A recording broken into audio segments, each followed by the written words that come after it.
Zarówno aktorzy po szkołach teatralnych, jak i ci niezawodowi muszą uczyć się swoich ról, co czasem przekłada się na naprawdę wiele linijek tekstu. Wydaje się, że niektórym nauka przychodzi bez większego wysiłku, a inni mają z tym spore problemy. Więc jeśli przygotowujesz się do spektaklu, uczysz długiego monologu albo wiersza, no to ten odcinek może Tobie pomóc, bo opowiem, co zrobić, żeby zapamiętywanie stało się łatwiejsze. Zapraszam.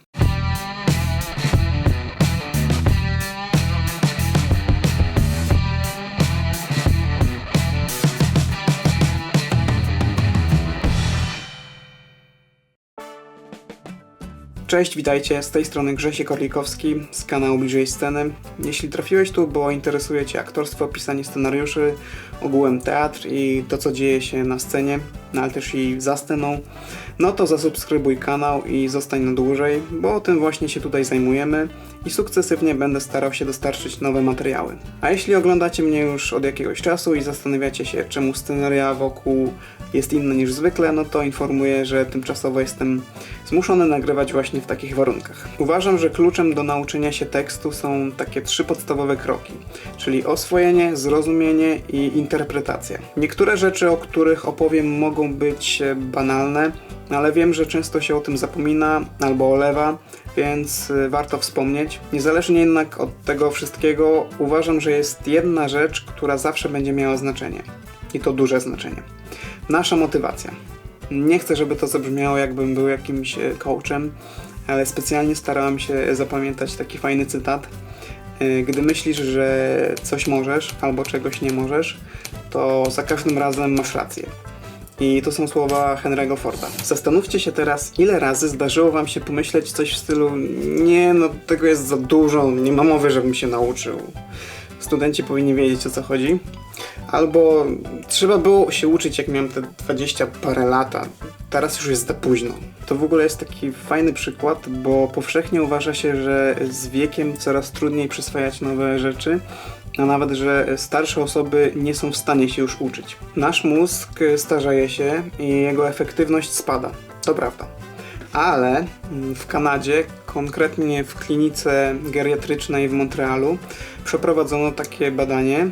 Kazano 2 grupom nauczyć się 100 hiszpańskich słówek przez 3 tygodnie bodajże.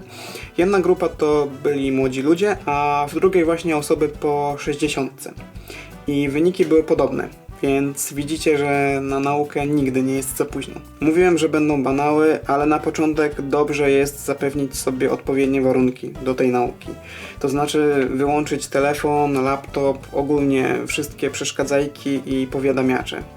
Najlepiej powiedzieć sobie: teraz poświęcam ileś tam minut na naukę tekstu i nic innego mnie nie obchodzi. Wiem, że niektórym trudno skupić się w kompletnej ciszy, dlatego można sobie puścić w tle delikatną muzyczkę, ale też, żeby nie było to coś takiego. I jeszcze jedna rzecz poprzedzająca samą naukę, ale uważam, że to też jest ważne. Jeśli macie taką możliwość, nie mówię, że zawsze tak będzie, ale jeśli możecie, to wybierajcie te teksty, które wam najbardziej pasują, z którymi z jakiegoś powodu się utożsamiacie. Nieważne z jakiego, ale to już na starcie będzie ułatwieniem. Zwykle jeśli wybieramy tekst na konkurs albo egzamin, no to mamy pewną swobodę w decyzji. Też w grupie teatralnej instruktor raczej będzie starał się dopasować do nas rolę. Miejcie tego świadomość i na przykład nie wybierajcie czegoś, co zdążyliście znienawidzieć na lekcji polskiego.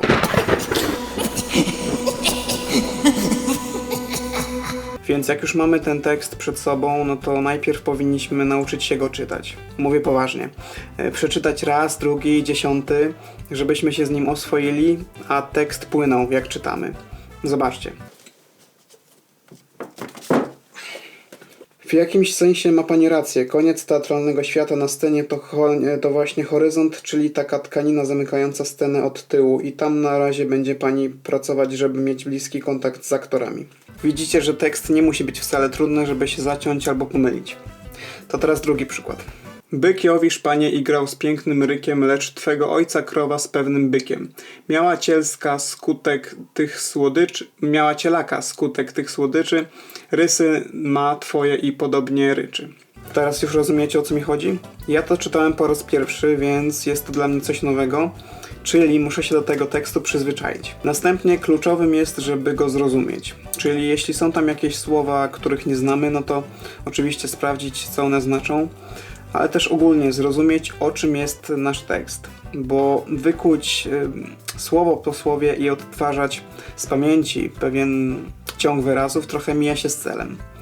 Ale jeśli wiem, co chcę powiedzieć, no to też będzie mi łatwiej nauczyć się tego, jak chcę to powiedzieć. I od razu kolejna rzecz z tym związana, nie ma sensu na dzień dobry próbować interpretować nasz tekst, na to przyjdzie czas.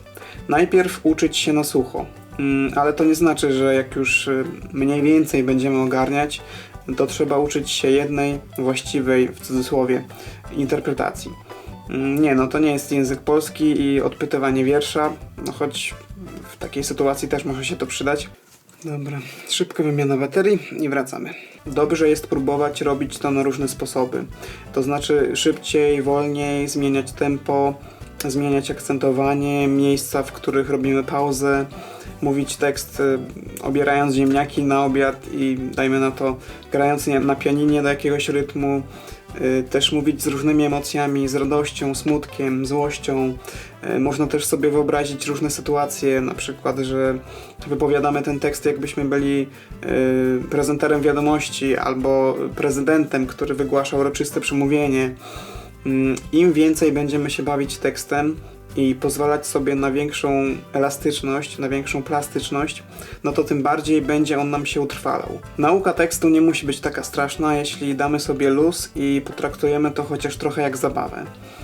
Dlatego bądźcie bliżej sceny i pamiętajcie, będę to powtarzał, największe ograniczenia są w naszych głowach. Dzięki wielkie za obejrzenie, mam nadzieję, że się podobało, więc standardowo proszę Was o łapkę w górę i subskrypcję. To naprawdę pomaga rozwijać kanał, nikt nie ściemnia, jak tak mówi. Piszcie komentarze, piszcie, co myślicie o odcinku, co było fajne albo niefajne i można na przyszłość zmienić. Zachęcam też do dzielenia się swoimi propozycjami, o czym mogą być kolejne odcinki i do zobaczenia za tydzień. Pewnie jeszcze nie na scenie, ale mam nadzieję, że jak najszybciej. Cześć!